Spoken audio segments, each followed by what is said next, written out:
itinéraires alpestres, c'est 8 itinéraires alpestres avec en moyenne de 60 à 110 participants réellement par itinéraire alpestre. Et il y avait, selon les journées, de 1 randonnée possible jusqu'à 4 randonnées possibles au choix, avec des niveaux de difficulté de marche et des types d'interventions très différents pour pouvoir toucher aussi bien les familles qui souhaitent des approches plus ludiques, plus comptées, que des sportifs qui, eux, souhaitaient avoir un vrai temps de marche. Et ça, c'est quelque chose qu'on a généralisé cette année, des temps de marche forts le matin, et l'après-midi, des interventions d'experts sur des domaines très variés, que ce soit la géologie, la botanique, la littérature ou la sculpture.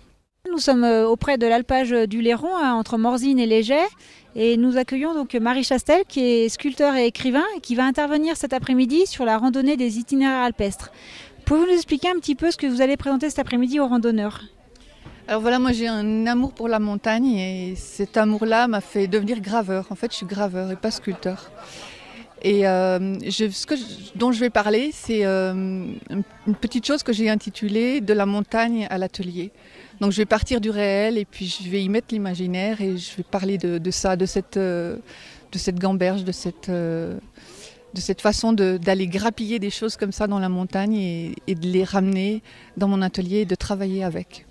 Les itinéraires alpestres se veulent une rencontre entre des approches culturelles, des approches naturalistes, communiquées par des experts dans les domaines, et puis des approches de balade et des approches ludiques et conviviales. Très souvent, dans les questionnaires de satisfaction, il revient ces termes « bon équilibre entre convivialité et apport culturel de qualité ».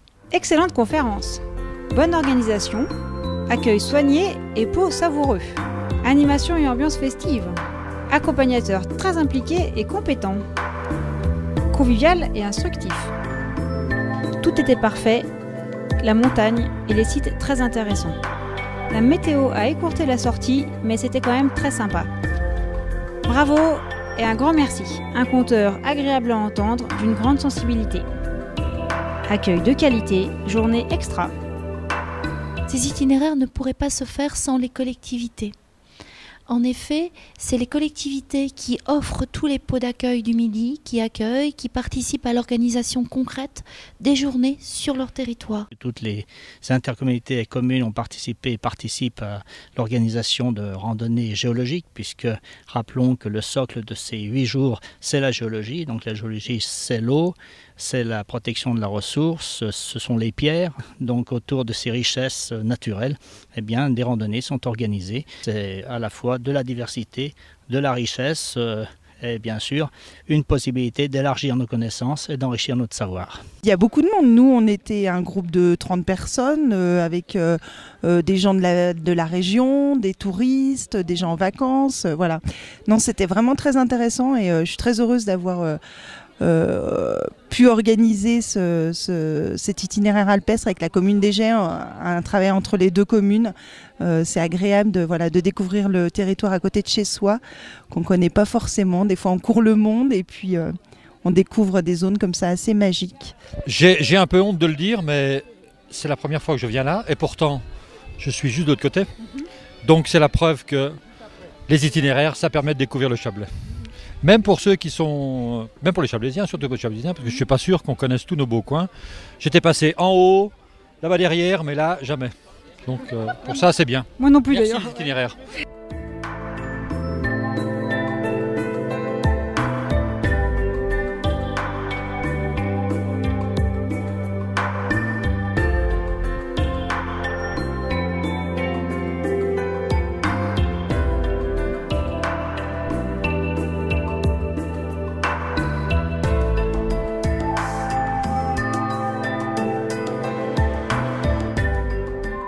Les itinéraires alpestres, c'est aussi des cofinancements, puisque les itinéraires alpestres sont financés à la fois par la région, par l'Europe dans le cadre des fonds européens Leader, et puis par le SIAC, donc d'une nouvelle fois par les collectivités.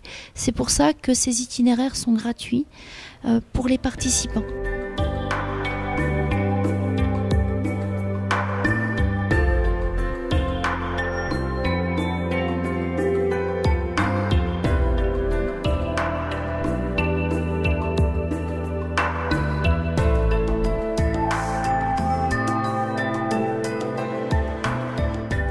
Les offices de tourisme ont pleinement joué le jeu puisque les inscriptions étaient possibles dans l'ensemble des offices de tourisme du territoire, quelle que soit la randonnée qui nous intéressait.